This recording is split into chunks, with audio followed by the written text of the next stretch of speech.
Assalamualaikum warahmatullahi wabarakatuh. Alhamdulillahi rabbil alamin. Wassalatu wassalamu ala asyrafil mursalin Sayyidina Muhammadin wa ala alihi wa sahbihi ajma'in. Amma ba'du. Saudara-saudara sekalian yang saya hormati, dalam menjalankan perintah ibadah puasa, kita dituntut untuk dapat memahami secara benar maksud dan tujuan diwajibkannya berpuasa. Atau dengan kata lain, dalam menjalankan perintah ibadah puasa, hendaknya sikap kita harus selalu diliputi oleh pemahaman atau kesadaran akan tujuan perintah ibadah puasa tersebut.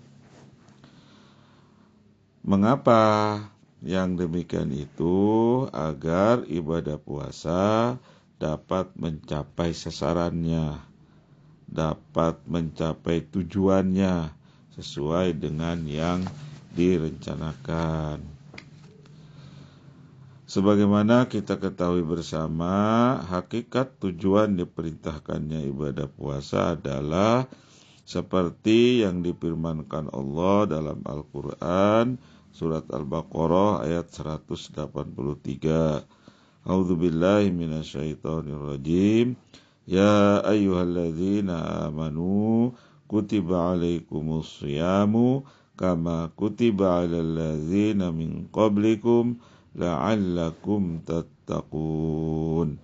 Hai orang-orang yang beriman, diwajibkan atas kamu berpuasa sebagaimana diwajibkan atas orang-orang sebelum kamu agar kamu bertakwa. La'allakum tattaqun, agar kamu bertakwa. Dari pemahaman ayat Al-Quran tersebut dapat dengan jelas kita tangkap bahwa puasa dimaksudkan sebagai instrumen atau alat untuk mencapai derajat ketakwaan. Jadi jangan sampai orang kemudian menjalankan perintah puasa hanya sampai pada tingkat atas batas instrumen itu, hanya sampai pada tingkat atas batas instrumen itu, yaitu puasa. Puasa hanya untuk puasa, jangan sampai hanya begitu. Oleh karenanya dalam hal ini kiranya penting dijelaskan bahwa kata takwa mengandung pengertian seperti yang populer kita dengar, yaitu mengandung pengertian takut. Ini yang populer. Kemudian melindungi, yang mengandung pengertian melindungi atau proteksi atau protection bahasa Inggrisnya, atau memelihara, atau mengandung juga pengertian menjaga, menjaga. Adapun takwa dalam pengertian yang lebih mewakili adalah gambaran sikap dan kesadaran akan kehadiran Tuhan, akan kehadiran Allah, dan bahwa Tuhan atau Allah ada di mana-mana. Itu pengertian takwa yang meliputi semuanya itu adalah sikap dan kesadaran akan kehadiran Allah dan bahwa Allah itu ada di mana-mana. Allah Maha mengetahui dan Allah Maha kuasa. Dengan ayat itu atau ayat-ayat lain dalam Al-Quran yang memerintahkan kita selalu mendekatkan diri kepada Allah Subhanahu wa taala sebagai simbol kedekatan adalah sepertinya yang berbunyi begini.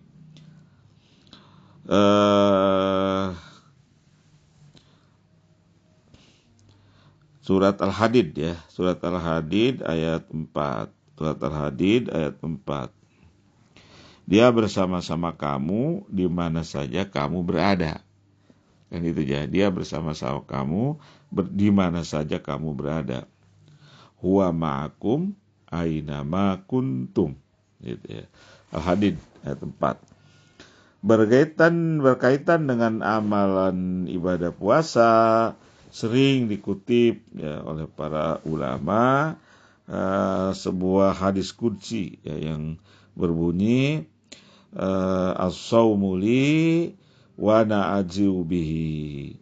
Sungguhnya puasa itu milikku, maksudnya milik Allah, maka akulah yang akan memberikan balasannya. Dari hadis qudsi tersebut dapat dipahami bahwa sesungguhnya amalan ibadah puasa itu mengandung nilai-nilai misterius ya, dan hanya Allah sajalah yang tahu apakah seseorang itu berpuasa atau tidak, atau juga bagaimana kualitas puasanya. Itu hanya Allah sendiri yang tahu. Kemudian dapat ditarik kesimpulan bahwa ibadah puasa sungguh berbeda ya, sungguh berbeda dengan ibadah-ibadah lain. Coba kita lihat ya, ibadah-ibadah yang lain itu bersifat kasat mata, bersifat dapat dilihat oleh mata telanjang kita. Seperti halnya ibadah sholat, ya, ibadah zakat. Ibadah sholat dapat kita lihat gerakan-gerakannya, gerakan takbiratul ihram, gerakan ruku, gerakan sujud dan sebagainya. Kemudian ibadah zakat, itu kan ada yang memberikan, ada yang menerima. Kelihatan sekali. Atau ibadah haji, ya. Ibadah haji. Apalagi kalau di kampung ya. Orang yang akan melaksanakan ibadah haji itu biasanya disertai dengan acara atau upacara mengantarkan dan menjemput. Ya. Bahkan di kampung-kampung itu hampir seluruh penduduk kampung ikut serta. Begitu ya. Namun begitu, sebenarnya implikasi menjalankan ibadah puasa pada akhirnya juga akan dapat dilihat dengan mata apabila ibadah tersebut dijalankan dengan penuh penghayatan yang tulus dan ikhlas. Puasa berimplikasi vertikal, sebuah ritual yang bersifat sangat pribadi. Seperti yang dikatakan dalam hadits qudsi tadi. Kata Allah, as-saumu li, puasa itu milikku. Wa ana ajiu bihi, dan akulah yang akan membalasnya. Sehingga hanya seorang hamba dengan Tuhannya yang mengetahui apakah ia benar-benar menjalankan puasa atau hanya sekedar ikut-ikutan, ya, atau bahkan hanya main-main saja, pura-pura berpuasa di depan publik misalnya. Ya, ibadah puasa pun berimplikasi horizontal, yakni memberikan dorongan atau motivasi kepada seseorang agar mampu mencerminkan sikap-sikap pribadi yang menjalankan perintah puasa. Puasa mengajarkan seseorang untuk selalu bersikap tulus dan jujur. Jujur kepada diri sendiri dan kepada orang lain. Sedangkan kejujuran itu sendiri adalah dimensi moral dan akhlak yang sangat penting dalam kehidupan kita. Dan kejujuran merupakan modal utama dalam menjalankan kegiatan atau aktivitas kehidupan.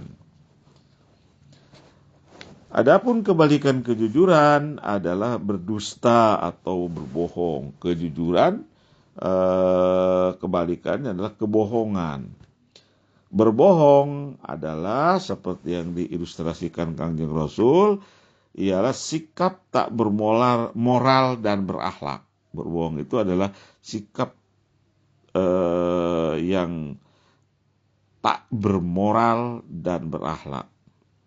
Itulah sebabnya dalam kehidupan sehari-hari orang yang tidak jujur dikatakan sebagai orang yang tidak bermoral dan berakhlak.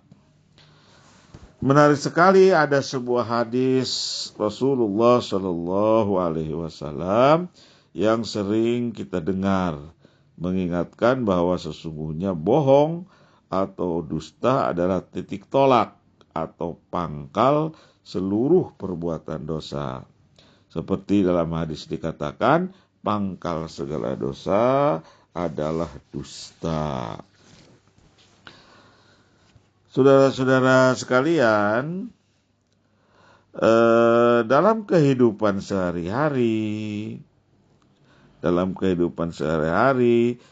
kejujuran Rasulullah Shallallahu Alaihi Wasallam tidak saja diikuti oleh orang-orang beriman, tetapi juga oleh musuh-musuh beliau.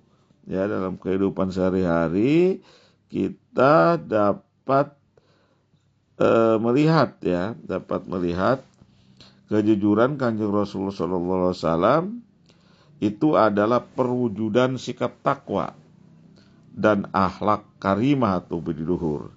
Ya, kita kan mendengar ya dalam hadis bahwa Kanjeng Rasul itu adalah orang yang paling jujur dan bahkan jadi sifat beliau yaitu sidik, dan sifat para nabi yaitu sidik.